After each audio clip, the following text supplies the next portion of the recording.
Hello, welcome to the Knitting Podcast. I think this is episode 4. We're really doing it. I'm gonna just try this out. I'm recording in the middle of the day. All 5 of my children are home. One of them is sleeping, and then the rest of them are playing a game. A couple of them are watching a movie. It's a cozy, rainy day.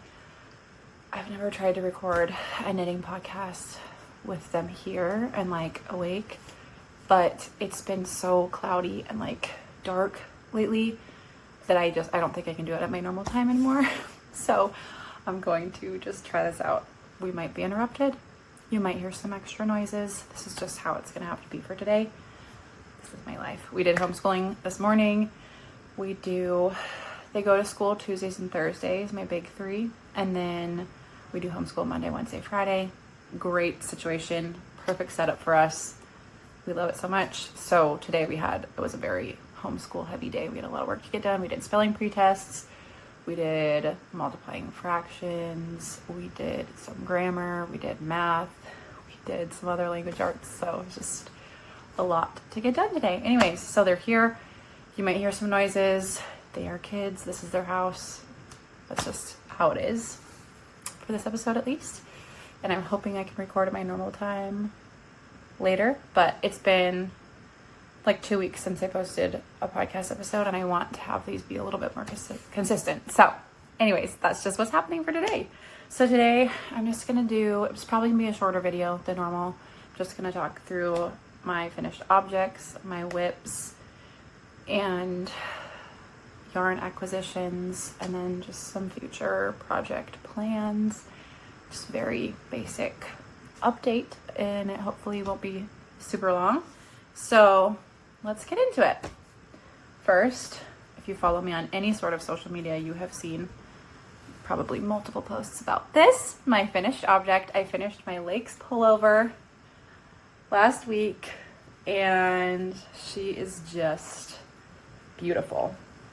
Literally so obsessed. I'll insert a picture here of me wearing it. It's so comfy, so soft, so drapey, literally like the perfect pullover in the perfect color.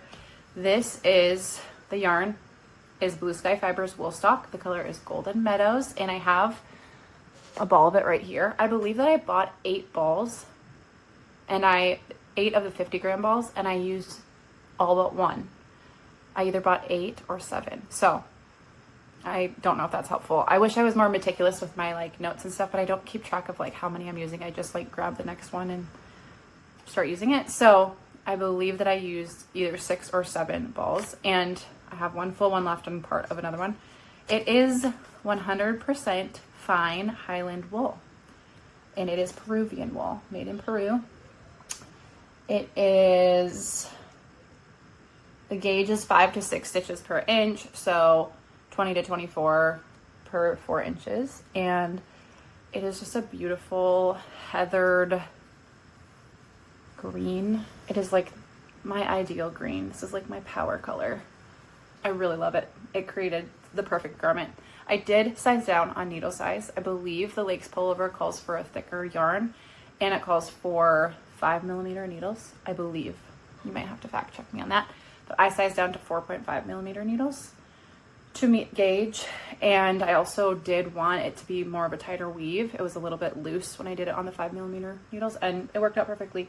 Blocked really nicely, and I love it. I have no other notes. I loved this pattern. I know I've talked about it a couple times. I love the saddle shoulder construction. I feel like it's just such a like elevated, fun construction technique, and I love the way it looks. If you look right here, you can see so I basically used my saddles as my swatch. So this is like a first swatch I did on 5mm needles, and it was a little too loose, so I scrapped it.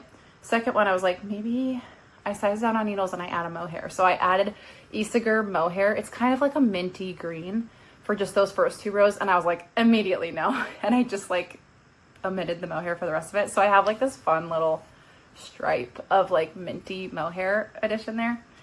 I obviously didn't do it for the whole thing, but yep, I highly recommend this pattern. Ozetta's patterns are just the best. I love them so much. She does such a good job. they're so thorough, and I think that like even like the most like beginner could do an Ozetta pattern because she just is so thorough with her instructions. And there's like videos for multiple steps, video instruction, and her designs are just like timeless. I saw one of her new designs is coming, the air sweater. I have a few people who I follow on like TikTok or Instagram that are they're testing it for her. It looks so good. It looks so good. I cannot wait. I cannot wait for that pattern to come out. It's so, so cute. Okay, so anyways, that is my one finished object for the week. But I have another whip. Technically it's a whip, but literally I will be finishing it and blocking it today. It is my babaa cardigan dupe. Let me just make sure I don't like pull off the needles here. Okay, here we go. Oh, no, I did pull off the needles. Frick. Anyways, sorry. This has been such a labor of love. You all know that I had to, basically I redid the sleeves like 3 times. I redid one sleeve 3 times until I figured out exactly how I wanted the sleeve. And then I did the other sleeve exactly the same way. And I've just had to redo a lot of stuff. I ended up having to add some length to both sleeves. So I had to undo the Italian bind off, undo the ribbing, and add more length, then redo the ribbing, redo the Italian bind off. Like the sleeves have just kind of like been put through the ringer. Dude, I literally hate this. Okay, so this last week I got done both button bands and have started on the collar. So as you can see, like the collar is ginormous. Basically, it's going to be 40 stitches, 40 rows, like up, and then it's going to be folded over. So, I mean, yeah, it's going to be, that's kind of long, but here it is. I don't know if you can see, the double knit button band is probably my favorite feature on this pattern. It is, I'm using the Hanni cardigan pattern by Knitters and Friends. And I love this pattern. I've made it once before. I'm actually wearing it. Oh, I meant to start with this. Sorry. Maybe I'll put this in the beginning of the video. This, what I'm wearing, is my Hanni cardigan knit with the rerum natural gilliatt, my favorite. Love the buttons. Love the construction. It is just like the most perfect, like basic cardigan. I love it so much. So when I wanted to do the babaa cardigan number 23 dupe, I had a bunch that I was going to choose. I had like a whole list of cardigans, like patterns that I could have used, and I was really set on one, and then I just decided like I know and love the Hanni cardigan, so I'm just going to do that one and like make the modifications. I will end up doing a video all about the modifications that I did to make this babaa dupe, but here she is. So far literally everything is done except this. I think I have 4 more rows. I've been working on this a little bit today here and there while homeschooling. I think I have 4 more rows of ribbing till I get to 40, and then I just need to fold her over, weave in the ends, and block. So I'm hoping that this will be ready to wear by tomorrow, which actually by the time I post this, I'll probably already be wearing this. So anyways, that's it. Oh, I also have to sew on the buttons, which the babaa cardigan has black buttons, but I just really love the white buttons, or like the cream colored buttons. So I'm going to be doing cream colored buttons on this. And I just love like the high contrast of that. But the official babaa cardigan does have black buttons. So there's that. That will be different. I'm also not, as of now, I'm not going to be doing the pockets. Maybe because I just want to be done with it and like have it like, you know, close that loop in my mind. I could always add them on later, but as of right now, I don't have plans to do the pockets. I originally did want to, but I just have other things going on and like gift knits, and I'm also doing a test knit, and there's just like stuff. So I just want to kind of like get this one off my needles.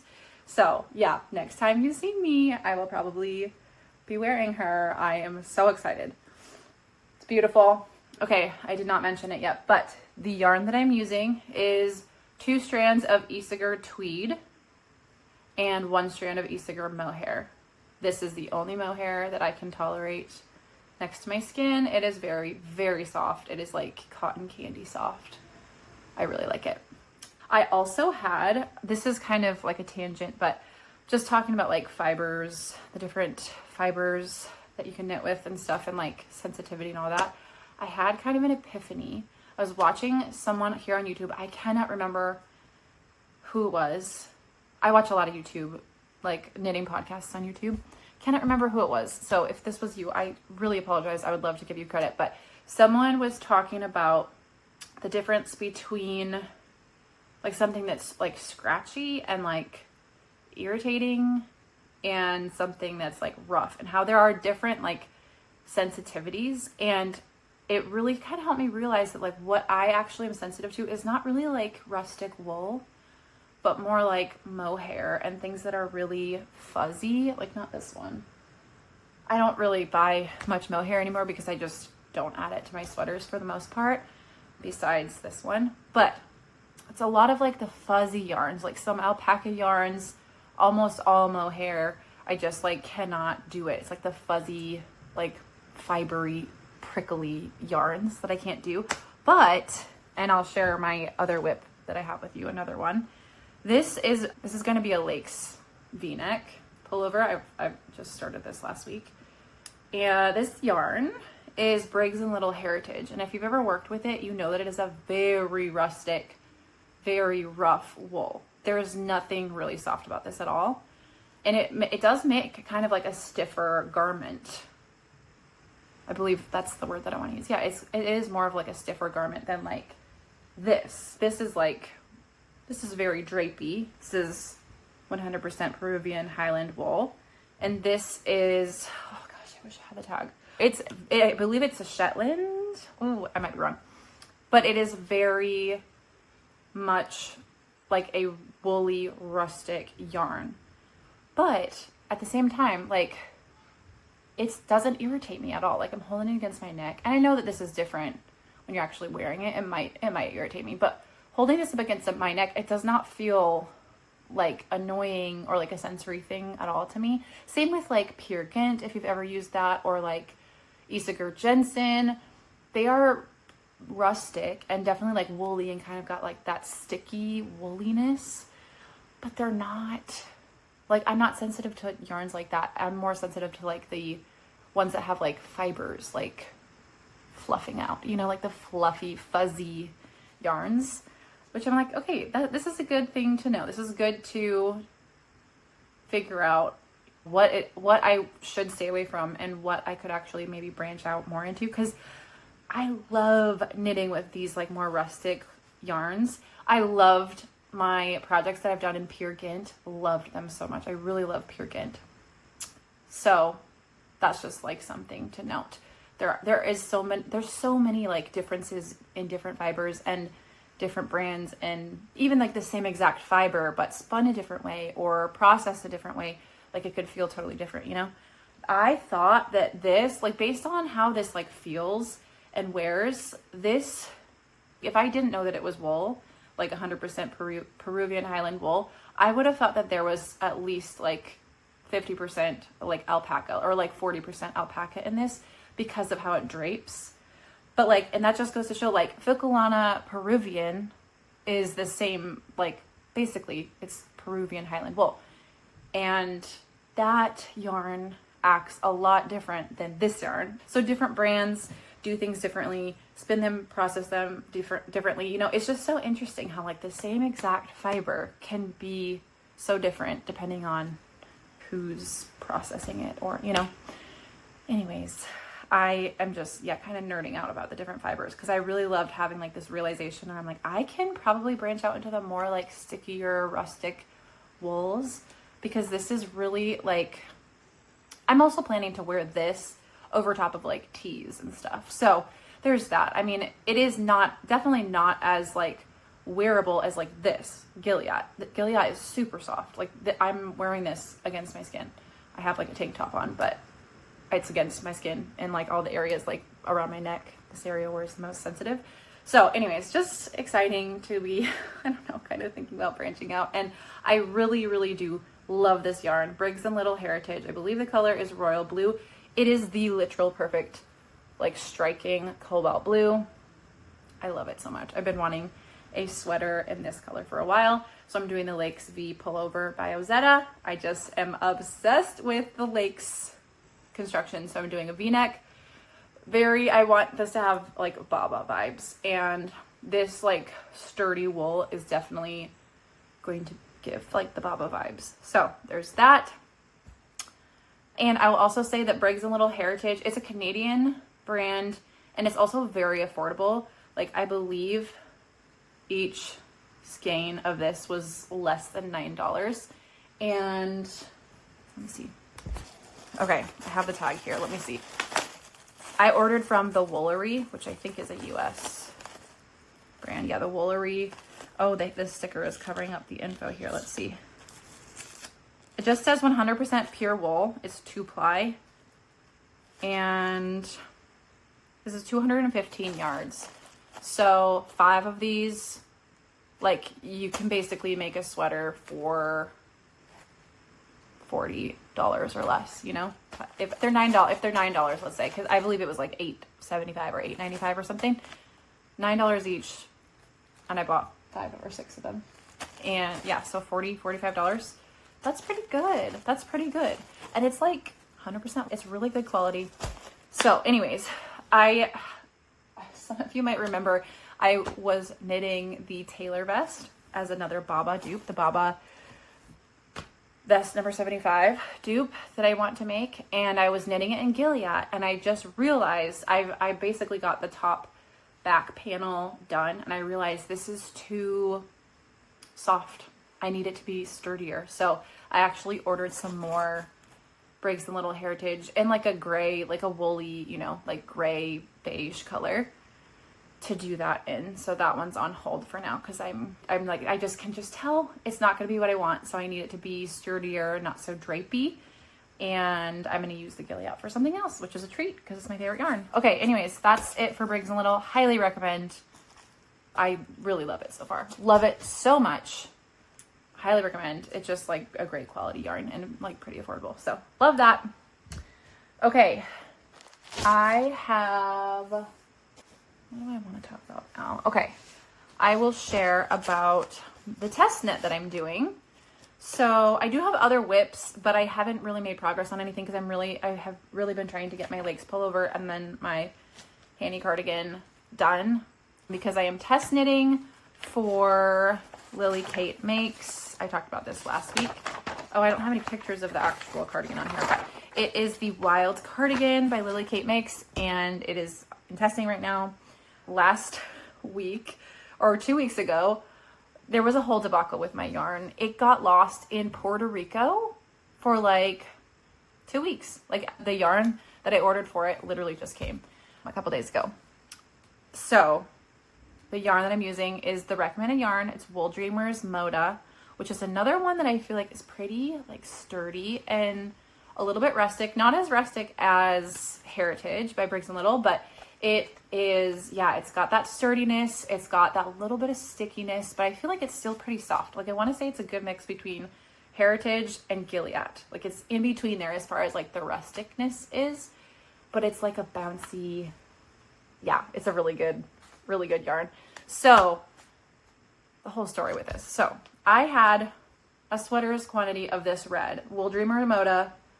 Love this red. It's a bright, vibrant red.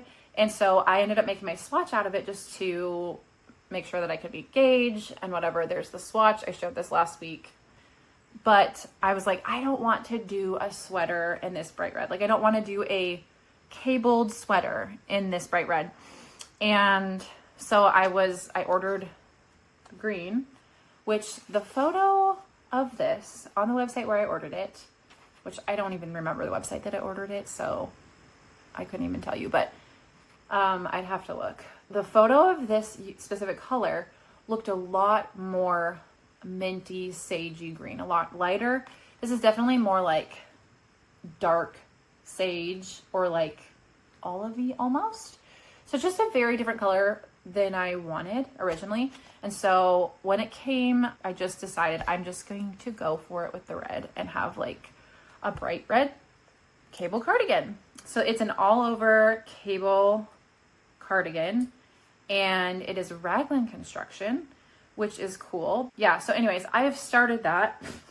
This is hardly any progress at all, but I'm just showing you that I've started, and getting the hang of the cable pattern is always the hardest. Like I remember on my Dagmar jacket, that first part when I'm doing like the increases on the back the back top panel, I just remember feeling so frustrated, and it was like, it took every ounce of my focus and every ounce of my concentration. And I remember being like, I don't think I can do this. Like, I'm not cut out for this. But then after I was done with the increases, it was very intuitive and it became so much easier. And the rest of it, I feel like, went on without a hitch. And so anyways, I'm in that first part where I'm like having to look at the chart like every other second, it feels like. And that part is always hard, but I am really excited for this pattern. I think it is a gorgeous design, and I don't have anything like it in my closet right now. So I'm really excited. I also really love the collar on the cardigan. So I think that's going to be beautiful. That's another work in progress, which now that this one is about to be done, this is going to move to like my top priority just because it is a test knit. I do have until the middle of January to complete it. But all my other cable sweater cardigan patterns that I've done have taken a long time. So I want to prioritize that to make sure that I get it done. Another look at the swatch. Oh, that's the back side. Another look at the swatch. It is a really pretty sweater. And I love how like light the fabric is. Like, I feel like it's not like a thick, heavy, like cable cardigan. It is more light, like a light jacket, I would say. So anyways, excited about that. Yes, so there's that. And then I have, okay. So this was one of my acquisitions, was this green mota yarn. So I'm gonna have to come up with something else to use with this because I do like the color. I just didn't like it for that specific project. So I'm gonna do something else with these, and I'm excited to figure that out. But I had a couple other acquisitions that I will probably be getting started on a project with them soon, and I just wanted to share. So, okay, this one, first acquisition I will share about is Isager Jensen. Whoopsies, I didn't know that was like that. Isager Jensen in these two colors. Let's see. This blue color is 11S. Beautiful, like dusty blue. And then this color is 95. Gorgeous, like copper brown.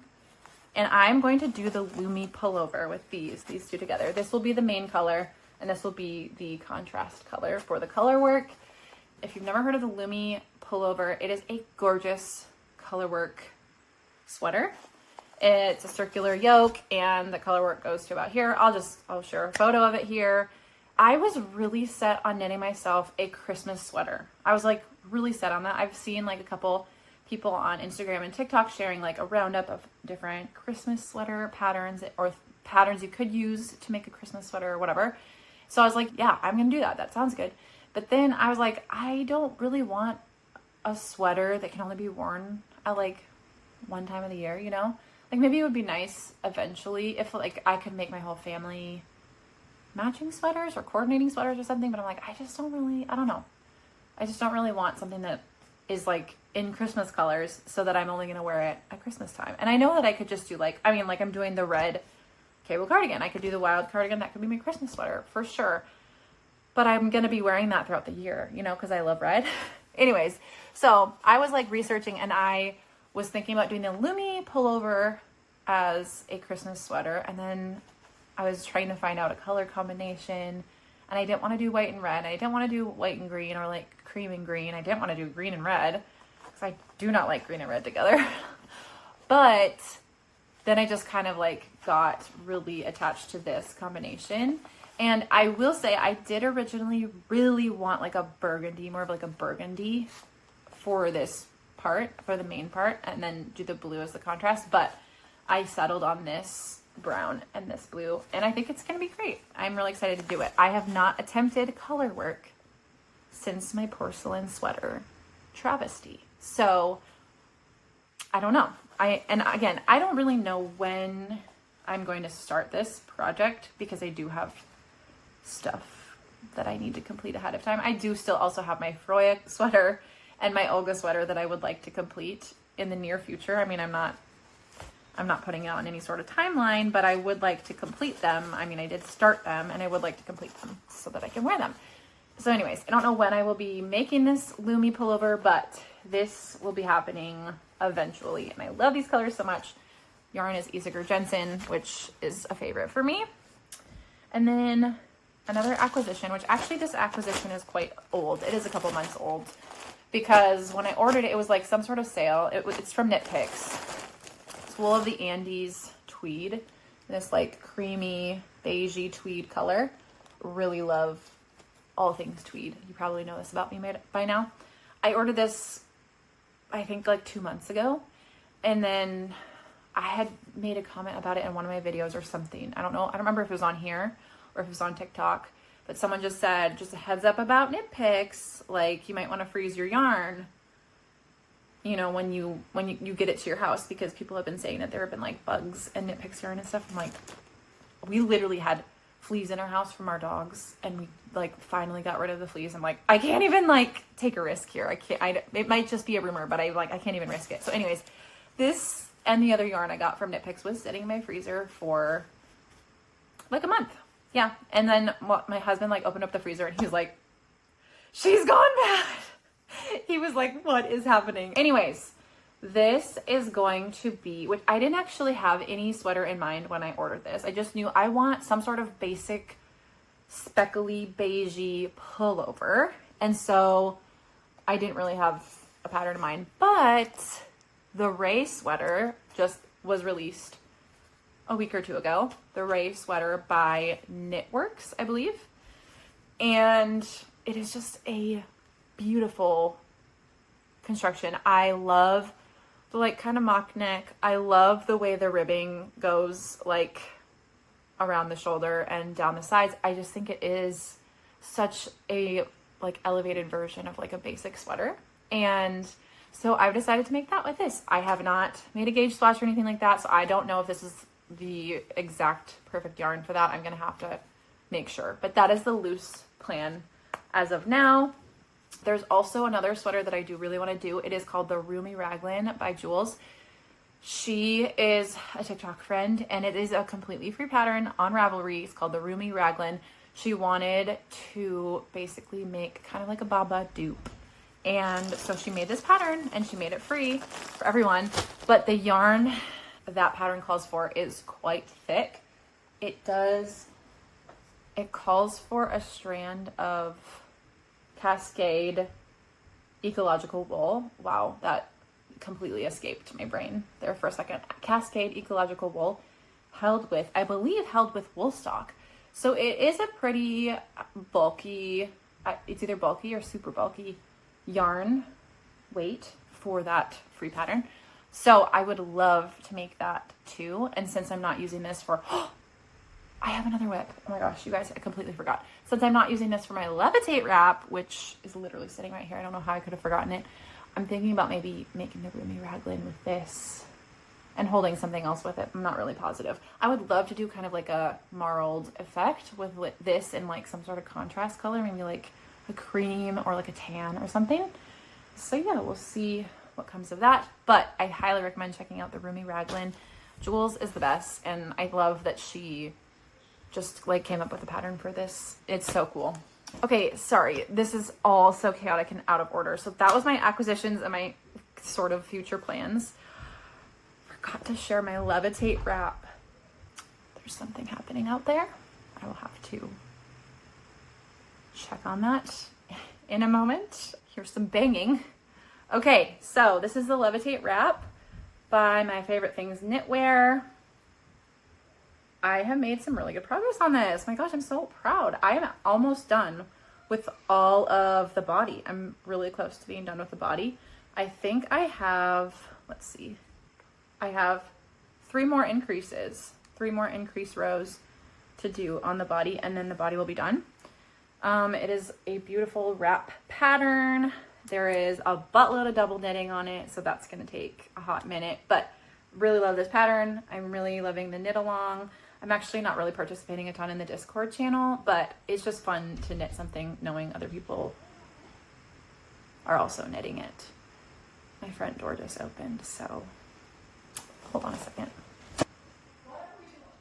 My son is waiting for a very important soccer card that is arriving today. And he thought that maybe that was it. It was not. It was a supplement order. Anyways, back to knitting. the yarn that I'm using for this is Isager Eco Soft or Soft, and Isager Trio 2 was supposed to do Trio 1. I already talked about this, but back when I had originally started this pattern like 2 years ago, I did not know there were different, like Trio 1, Trio 2. I did not know there was a difference. I just clicked on Trio and ordered that. I think it's a little thicker than the Trio 1, but it is turning out beautifully. I love the subtle like marled effect of like the two strands. I think it's so beautiful, and I think this will be a staple in my wardrobe. This is a yarn that I am a smidge nervous about being too sensory for me. It is very soft, like to the touch, it's really soft, but when I hold it up against my neck, no, actually I've tested this a whole bunch of times and I'm trying to like convince myself that like it's fine. I feel it just a smidge. And so I'm anticipating wearing this over like t-shirts and stuff. So I don't think it'll be a problem, but this is like the type of yarn that I'm talking about. Like this is far much more irritating. Like these types of yarn are far much more irritating to me than like this, like a sticky, rough, like woolly yarn. And so I do typically stay away from these, but I just really wanted to do like the original yarn combination after I realized I do still have the yarn from when I tried to make this 2 years ago. So I think it's gonna be good. And if it does end up being a little too scratchy, I'll just always have to wear like a crew neck t-shirt under it, which is fine. And I think will be so cute.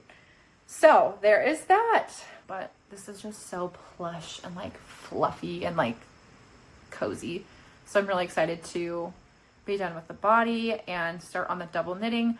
The double knitting basically goes all the way around, all the way here. So it's like a double knitting band. Oh, I spilled matcha. I spilled matcha on it. Hopefully that'll come out with blocking. Oh, that's so sad.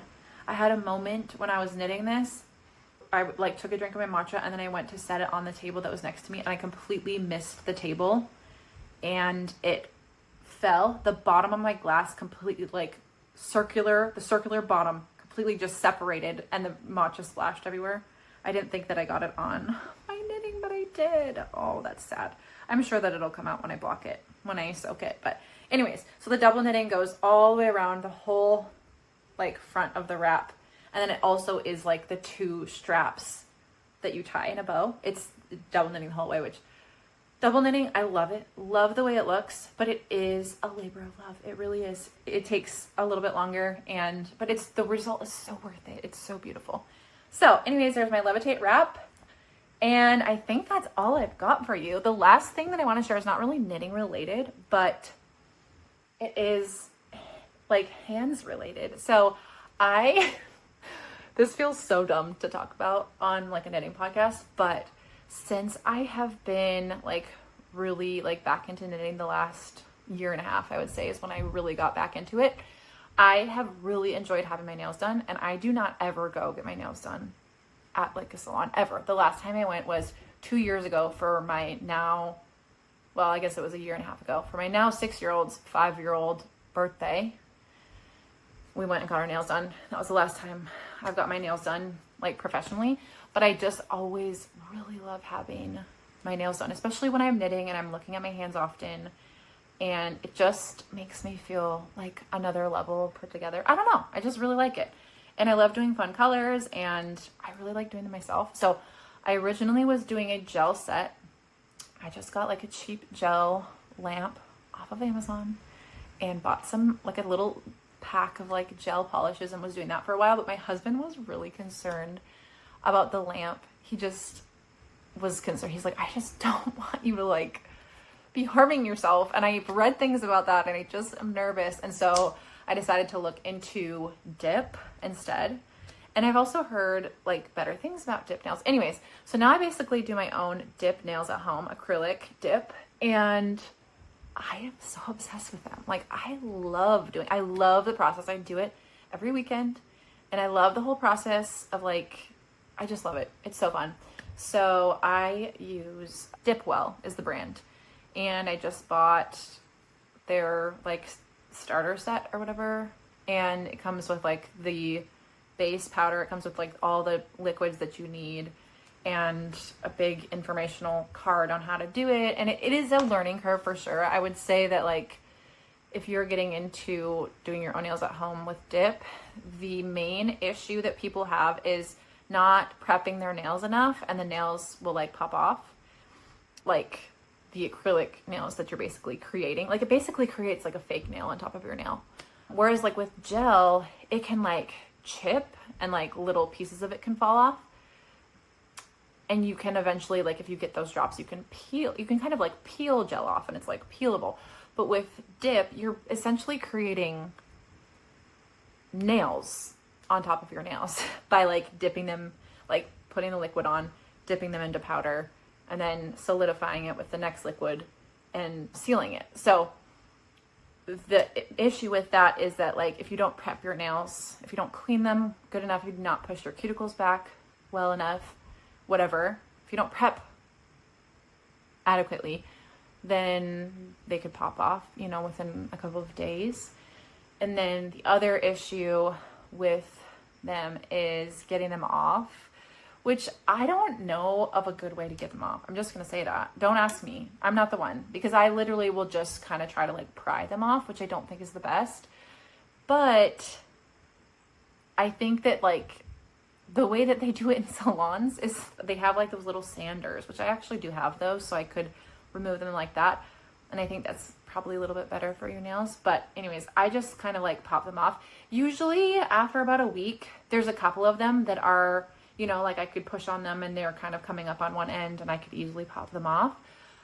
They do last up to like a week and a half to 2 weeks typically. Like if I didn't remove them, they would last that long. And I've gotten pretty good at it now, so I can get them to last that long. But I do like to do them every week. So I just kind of like pry them off and hope for the best, which I'm not recommending. That's how I do it. So anyways, I don't know. This is not an ad of any sort. I just, as someone who is like working with her hands a lot and looking at her hands a lot, I just really love to have nice nails, and it's just fun for me. And I really want to get into like doing fun designs and stuff eventually. I'm not there yet, but it's just something that's bringing joy, that's kind of knitting related, because the reason why I started was because I was just looking at my hands so much and I just wanted it to look nice, you know? So anyways, that's my little 2 cents. I'm trying to think if I have anything else to share. I don't think I do. I think that's all that I wanted to share. Yeah. Thank you for tuning in. And I am like so proud of my kids for like allowing me to get this whole recording done, minus the little front door issue. But way to go, kids. And I'm happy that it worked out to record right now. Maybe I can record it this time in the future and just have better lighting. And anyways, so that's it. I would love to hear what you're working on. And I would love to hear if you have any prompts or questions or things that you would like me to talk about in the future. Please let me know. I know there's a lot of like knitting podcasts out there, and a lot of them follow like the same sort of like structure. And I really do like those for the most part. I also kind of want to like branch out a little bit. So if you have anything at all that you would like to hear about or know about or whatever, like just ask in the comments, and I'm so happy to talk about it next episode. Okay, that's all for me, and I hope you have a wonderful week, and I'll talk to you later. Bye.